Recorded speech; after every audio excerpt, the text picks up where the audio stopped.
नमस्कार, मी गीता आणि स्वागत आहे तुमचं माझ्या एका नवीन व्हिडिओमध्ये। तर आज आमचा प्रवास चालू झालेला आहे औंढा नागनाथ आणि परळी वैजनाथ। काल आम्ही जोगेश्वरी मंदिरात गेलेलो होतो। आम्हाला असे टिफिन पॅक करून दिलेले आहेत सर्वांना आपल्या आकारमानाप्रमाणे। आम्ही सगळे गाडीत बसतोय, डबे सगळ्यांच्या हातात आहे। आशा मावशी डबे दाखवा। चला आता आम्ही सगळे आता आम्ही गाडीत चढतोय। किती डबे घेतले बापरे, एका पोरीने 4 डबे घेतलेले। आता आलेलो आहोत परळी वैजनाथला। ज्योतिर्लिंग आहे महाराष्ट्रातलं एक। परळी वैजनाथ महाराष्ट्रातील 12 ज्योतिर्लिंगांपैकी एक ज्योतिर्लिंग आहे। महाराष्ट्रातील बीड जिल्ह्यामध्ये हे मंदिर आहे। असे म्हणतात की देवगिरीच्या यादवांचा प्रधान श्री कर्णाधिपती हेमाद्री यांनी हे मंदिर बांधलेले आहे। राणी अहिल्याबाई होळकरांनी या मंदिराचा जीर्णोद्धार केला आहे।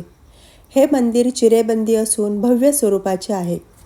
या मंदिराच्या लांबलचक असलेल्या पायऱ्या आणि भव्य प्रवेशद्वार हे लक्ष आकर्षण करून घेते। मंदिराचा गाभारा आणि सभामंडप एकाच पातळीवर असून सभामंडपातून आतील ज्योतिर्लिंगाचे दर्शन होते। 12 ज्योतिर्लिंगांपैकी फक्त या ज्योतिर्लिंगाला हात लावून स्पर्श करून दर्शन दिले जाते। परळी वैजनाथ हे मंदिर सुमारे 2000 वर्षापूर्वीचे जुने मंदिर आहे। इथे आमचे परळी वैजनाथचे अतिशय सुंदर असे दर्शन झाले आणि आम्हीही हात लावून दर्शन घेतले। आतमध्ये शूटिंग घेण्यास मनाई होती, त्यामुळे जेवढे शक्य आहे तेवढे घेतले।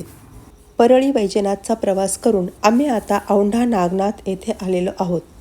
मराठवाड्यातील हिंगोली जिल्ह्यात हे मंदिर आहे। आमच्याबरोबर ह्या 3 आज्या होत्या आणि त्या अतिशय आनंदाने उत्साहाने प्रवास करत होत्या। त्यांना बघून आपल्याला असं खूप छान वाटत होतं। अहिल्याबाई होळकरांनी या मंदिराचा उद्धार केल्यामुळे त्यांचे इथे स्मारक आहे। या मंदिराचं मुख्य दरवाजा हा पश्चिम बाजूला आहे। सकाळी पहाटे 4 ते रात्री 9 वाजेपर्यंत दर्शनाचा टाईम आहे। औंढा नागनाथ मंदिराचे वैशिष्ट्य म्हणजे हे मंदिर खाली तळघरात आहे। असं म्हणतात की एकदा संत नामदेव महाराज इथे दर्शनाला आले, तेव्हा मंदिराच्या पुजाऱ्याने त्यांना आत येण्यास सक्त मनाई केली, म्हणून ते मंदिराच्या पाठीमागे जाऊन त्यांची कीर्तन सेवा करू लागले। मग प्रसन्न होऊन भगवान शंकराने आपल्या मंदिराचा दरवाजा पूर्ण मागच्या बाजूला फिरवला व त्यांना दर्शन दिले आणि मग संत नामदेवांना खूप आनंद झाला। अशा प्रकारे आख्यायिका आहे, म्हणून नंदी महाराज मंदिराच्या बॅक साईडला आहे। मंदिराचे काम अतिशय कोरीव आणि खूप छान असे काम आहे आणि बघा किती छान दिसतंय। अशा प्रकारे इथे आम्ही औंढा नागनाथच्या दर्शन घेतलं आणि आम्ही आमच्या पुढील प्रवासाला निघालो।